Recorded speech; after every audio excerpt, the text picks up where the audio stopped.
कौन सी आकृतियाँ? 3D आकृतियाँ वो आकृतियाँ होती हैं जिनमें हमारी लंबाई होती है, चौड़ाई होती है और ऊंचाई भी होती है। लंबाई, चौड़ाई और ऊंचाई, क्या क्या होता है? लंबाई, चौड़ाई, ऊंचाई।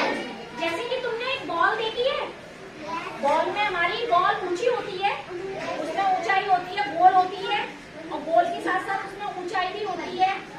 बक्सा देखा है? सारे बच्चों ने बक्सा देखा है? बक्से में लंबाई भी होती है, चौड़ाई भी होती है और ऊंचाई भी होती है। 3 चीजें होती है हमारी 3D आकृतियों में, लंबाई, चौड़ाई, ऊंचाई। तो हम आज कुछ ऐसी आकृतियों के बारे में बताएंगे जो हमारी 3D है। जैसे कि हमारा सबसे पहले आता है, जैसे कि 3D आकृतियों में ये है हमारा सबसे पहले गोला। हमने लिखा है गोला। गोले की आकृति एक बॉल नुमा होती है। गोला कैसा होता है? बॉल, यानी जो बॉल की आकृति है वो कैसी होती है? हमारी गोलाकार होती है। कोई बता सकता है कि गोलाकार आकृतियों में और कौन कौन सी चीजें आती हैं? बताओ। संतरा, वेरी गुड। और एप्पल, वेरी गुड। और कोई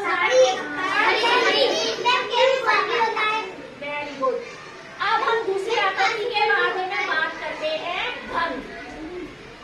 घन में भी हमारी लंबाई, चौड़ाई और ऊंचाई तीनों चीजें होती हैं। लेकिन जो हमारा घन होता है उसमें हमारा क्या होता है? जो लंबाई होती है, चौड़ाई होती है और ऊंचाई होती है वो बिल्कुल एक जैसी होती है। बिल्कुल कैसी होती है? समान। कैसी होती है? समान। तो अगर तुमने देखा है लूडो, जब हम खेलते हैं तो लूडो का पासा देखा है? वो एकदम चौकोर होता है।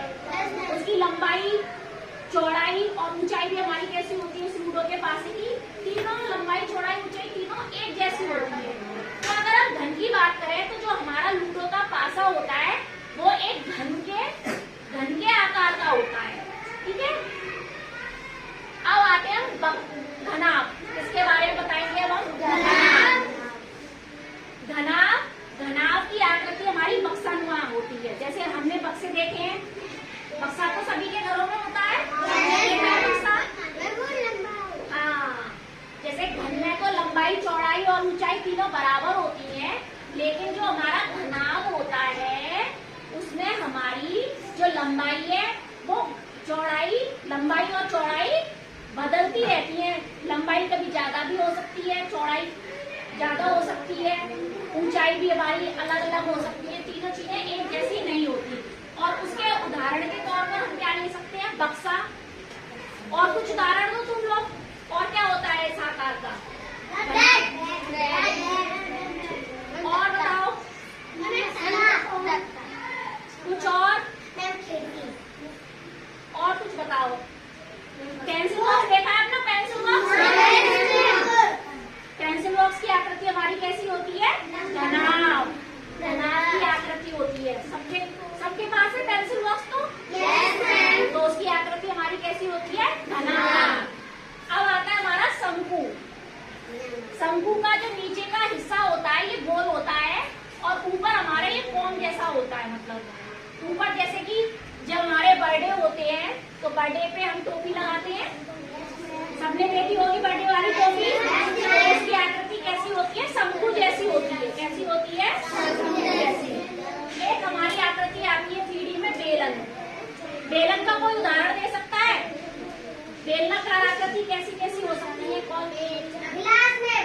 गिलास और बोतल। और तुम डेली लेके आते हो, स्कूल में यूज करते हो उसको लिखने के काम में। और जो हमारे घरों में गैस का सिलेंडर होता है वो उसकी आकृति भी हमारी कैसी होती है? बेलन जैसी होती है। ठीक है। तो आज हमने कौन कौन सी आकृतियों के बारे में पढ़ा है? 3D के बारे में पढ़ा है। लेकिन 3D आकृति हमारी कौन कौन सी आकृति है?